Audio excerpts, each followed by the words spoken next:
Why do I have a Mavic 2 Pro sitting on the table? Is there a reason, or have I just gone mad? Stewart here, pleasure to see you as always. Now, throughout all of these conversations, I want you to keep in mind that for £600 or £700 or dollars, you can buy a Mavic 2 Pro that has a 1-inch sensor camera on it, obstacle avoidance. You can get a 4K sensor crop to give you a 40mm field of view, like a second lens essentially, with no downside in picture quality. We have 10-bit color in there, a D-Log M color profile, 20 megapixel photographs, good battery life, fantastic wind resistance, and if you're careful, you can pick up one of these in virtually new condition for less than half the price of a Mavic 3 Classic, for less than the price of a Mini 4 Pro.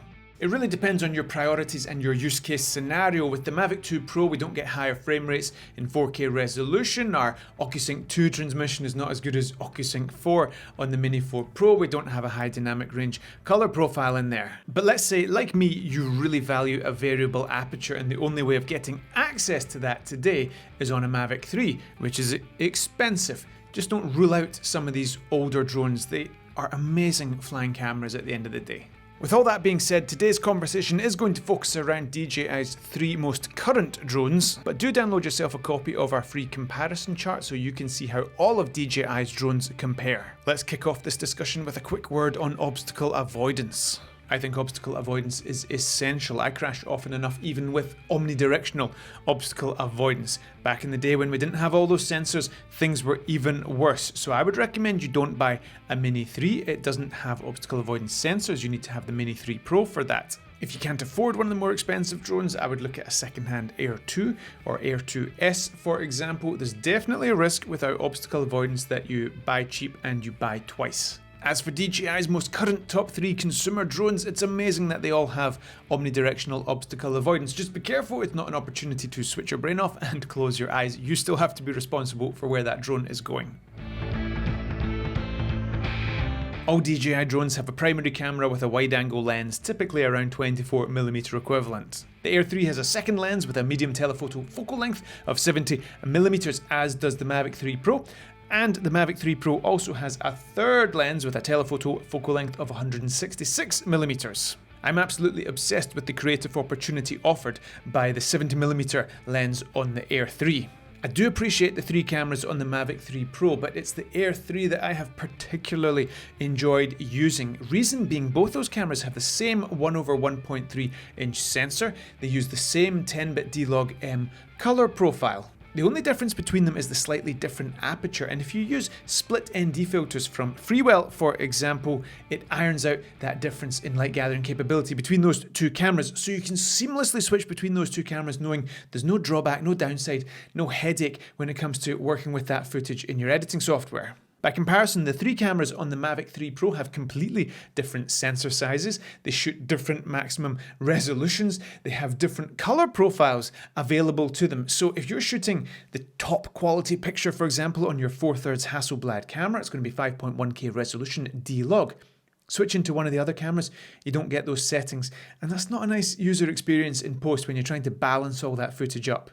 It makes you think twice about switching to either of those telephoto lenses, and that is not a good thing. It's worth pointing out also that the picture quality is so nice on the Air 3's secondary 70mm camera that you can do a 2x digital zoom. That takes you to a 6x zoom equivalent if you like, and you really have to squint to notice any loss in resolution or any quality. That gets you within touching distance of the Mavic 3 Pro's 7x telephoto camera, but on a drone that is a fraction of the price. The wide-angle camera on all 3 drones produces a stunning image, 4K up to 120 frames per second. Note that the cameras are identical on the Mini 4 Pro and the Air 3. So the Mavic 3 Pro does pull out a bit of a lead with its 4/3 sensor, shooting up to 5.12K resolution. It's slightly strange aspect ratio, I have to say, because you get black bars at the top and bottom, so you need to punch in a little bit to get rid of those if that matters to you. The full super flat D-Log color profile is an asset on the Mavic 3 Pro's primary wide-angle camera. Like I say, it's only available on that wide-angle camera, not on the other 2. The significantly larger 4/3 sensor is also a tremendous advantage in low-light shooting environments. Now, those significant performance advantages actually are not enough for me to favour the Mavic 3 Pro over the Air 3 or the Mini 4 Pro. But this one feature does, and it's variable aperture. The Mavic 3 series is the only drone in this conversation with a variable aperture from f2.8 to f11 on its primary camera. That is tremendously advantageous when you are using ND filters. If you launch your drone, it's 500 meters away and lighting conditions change. With a fixed aperture camera, the only real option to deal with that is to bring that drone down and change out that ND filter. It's such a pain. With a variable aperture drone like the Mavic 2 Pro, you can set your aperture to f5.6, f7, pick an ND filter that works for those exposure settings, and then if lighting conditions change mid-flight, just change the aperture to adjust your exposure. Similarly, if you change your frame rate from 25 to 50 frames per second and you change your shutter speed to double the frame rate to get the correct motion blur, you can use the aperture control to balance out your exposure. Without that, you have to land the drone and change the ND filter. If none of that made any sense to you, or you just don't care about motion blur, don't worry about it. But if you are at that stage, keep in mind the variable aperture issue.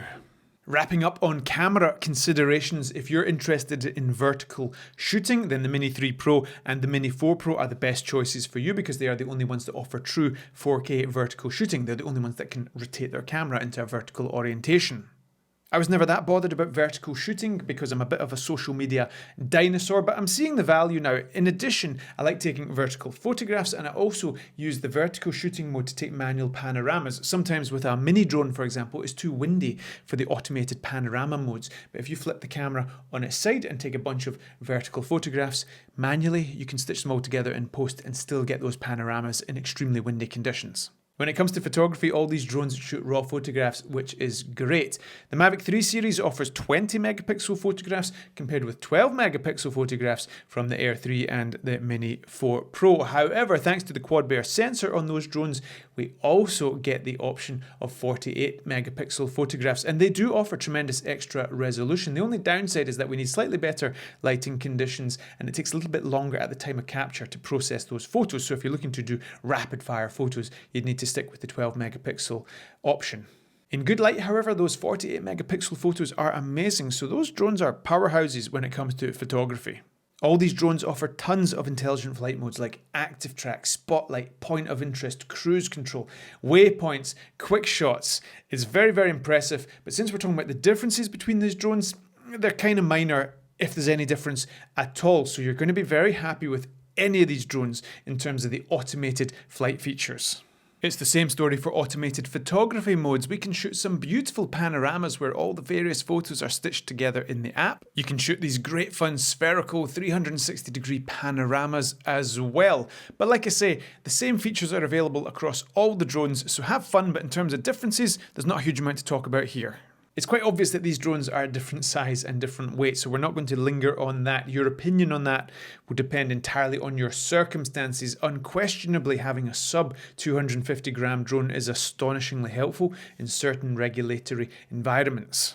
It's also much lighter to carry up a hill, for example, because we're not just talking about the weight of the drone, we're talking about the weight of the drone plus controller plus all the batteries. And when you look at that little lot, the Air 3 and Mavic 3 are way heavier than a mini series drone.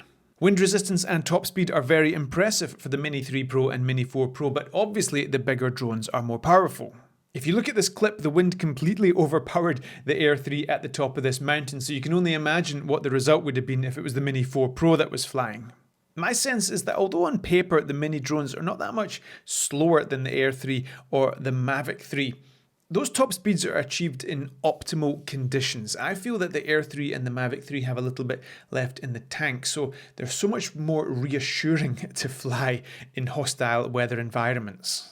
The Air 3 and the Mini 4 Pro use the latest O4 video transmission between the controller and the drone itself, which is great for an indestructible video signal, but it also means the controllers between those two drones are interchangeable, so you could own both those drones and just have one controller, which is nice. The O3 Plus on the Mavic 3 series of drones is also a fantastic video transmission system, but it restricts you to using the DJI RC Pro controller, which is big, heavy and expensive, and it's also not compatible with the latest O4 transmission system used on the Air 3 and the Mini 4 Pro. So what drone are you going to buy? Of course, it depends how much money you've got, whether you already own a drone, what you plan on doing with that drone. Let me know in the comments below which one is my favourite. Air 3. I love the 2-camera setup. Once you've had a taste of the creative opportunity of that 70mm lens, there's no going back. The only downside for me with that drone is the lack of a variable aperture and the implications that has for using ND filters. But I can live with that if it gives me access to 2 cameras that I can seamlessly switch between and have a hassle-free experience editing in post. Absolutely love that drone to bits. But you're not going to make a wrong decision because they are all amazing. I hope that was interesting and helpful, and we'll see you next time.